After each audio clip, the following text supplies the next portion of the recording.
The activation of P-cards does require a personal identification number. This PIN is what Citi, if you would call Citi, for example, to activate a P-card, they would ask you for your PIN, and you would give forth your PIN to verify who you are, and then they would activate the P-card. The cardholder, again, cannot call Citi and ask for a PIN because a cardholder does not have a PIN. Only coordinators are given a PIN, and if you are a coordinator in here and you want to know what your PIN may be, you can contact our office and we'd be happy to help you with that. Canceling and destroying P-cards, whenever a P-card needs to be canceled or destroyed for whatever the reason may be, that is an important feature that needs to take place. Of course, a maintenance form would need to be submitted in these circumstances. The physical card itself would need to be returned from the card holder to the coordinator, and the coordinator, him or herself, would need to physically destroy the card. And of course, submit the paperwork to officially cancel the card as well. It is important that the coordinator be aware that they need to identify any possible ethics law violations related to inappropriate activity by the cardholder and the vendors, and of course report any instances of fraud, misuse, and abuse to our office. I talked about internal controls before, and obviously all of us here are very well aware of what internal controls are. And we cannot underestimate the importance of the internal controls. And I brought this slide here just so that everyone is aware that they need to be in place at every single spending unit. They need to be submitted to our office. They need to follow all the purchasing rules and regulations and policies and procedures and any internal or external governing instruments. They need to make sure they follow that and that it's clearly documented. And of course, needs to be submitted in writing to our office. The segregation of duties is also another important feature that needs to be part of your internal control procedures. Who's supposed to do what?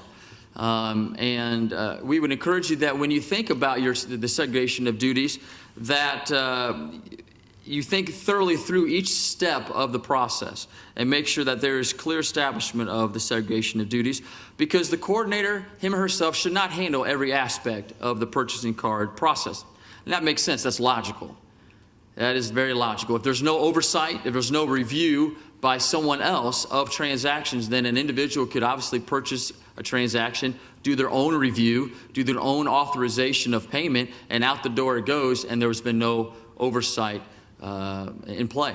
So make sure you take a look at the segregation of duties within the purchasing card program internally there, and make sure there is proper segregation as well as oversight, and that the coordinators truly are not handling all aspects of the purchasing card process. Speaking of proper oversight, of course, it's just a reminder that the CFO must ensure that proper oversight of P-card use is within the spending unit is in play, and that there are physical controls, literally physical controls, shall be present to ensure that the P-card itself is secure, meaning is the card, if a cardholder has a card, and do they just have it on top of their desk, or do they have it in a locked drawer or maybe a locked cabinet somewhere to where it is truly secure?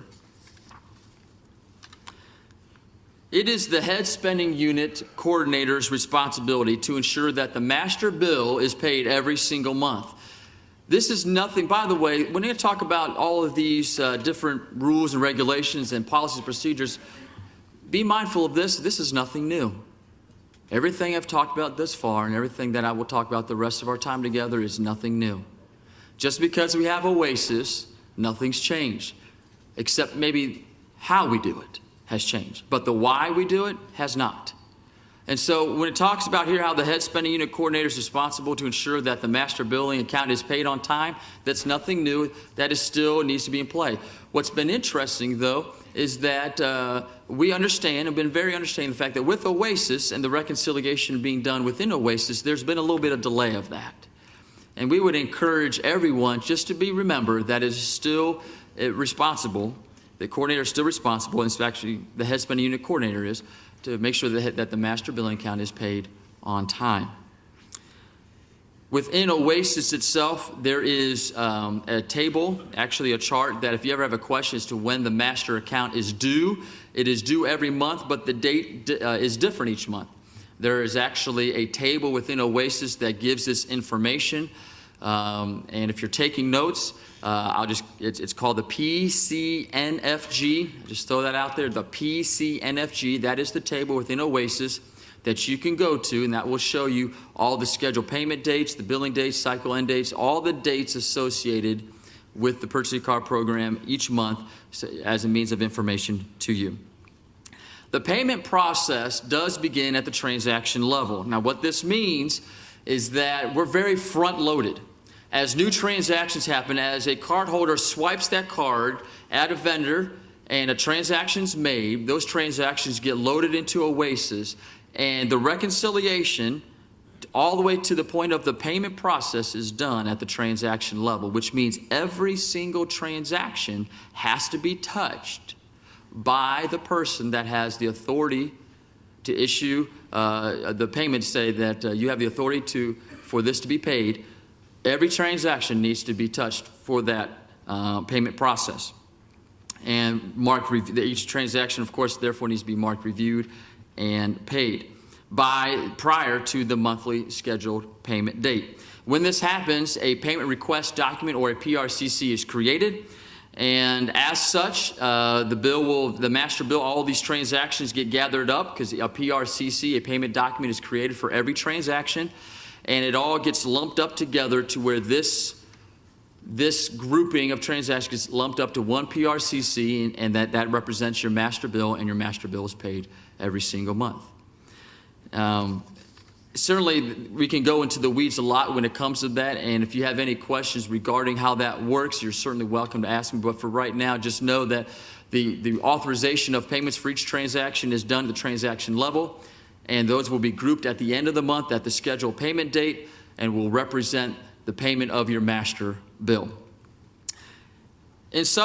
Well, we have seen this actually because of Oasis. We have seen a slight turnover of coordinators, as well as not just a turnover, but even the additions of coordinators within the program. In those circumstances, whenever a coordinator assumes the responsibility or the duty of the coordinator, they have 30 days to take their training. The training is an online training. We have the purchasing card training program, and the coordinator will need to go to the training program and take their training. Now, every single year, we offer, as a purchasing card division, we offer annual training to our coordinators, and that is done very close time-wise to the State Auditors Conference that is held every year, sometimes in conjunction, sometimes separate. But this is an annual training we provide our coordinators as a means of courtesy to them to relay any new information, but to make sure that they are up to speed because of the reality that there are new coordinators every single day and they need to be knowledgeable of what's going on. But in those circumstances, when you are brand new, you have 30 days from assuming the duties of coordinator to complete any training associated. And the training does consist of the policies and procedures as well as ethics training and any emergency or travel type guidelines as applicable. PCards are issued at, did I go too far? Might have. Yes. PCards are issued at the request of the agency coordinator. They are the ones that make the request, and they're issued as such. Coordinators, they have to verify, of course, that the cardholder have completed all designated training that is applicable to them and make sure that all the requirements are set forth before they actually make this official request for the card. The coordinators that have, because we're talking about Oasis and how things have changed a little bit, coordinators, a coordinator does need to go into Oasis to submit that application, and they will need to have access to do so. And as you've seen in a few of my slides, and that application in the maintenance forms uses what's called a PCC document. That PCC document is the merger of the paper application and the paper maintenance form, and that is done electronically through through Oasis. Now let's transition to the next major player in this process. We just talked about the coordinators, but now let's talk about the cardholder. The cardholder, of course, has to go through some initial training, and those initial training requirements are online through the auditor's website, PCard training program.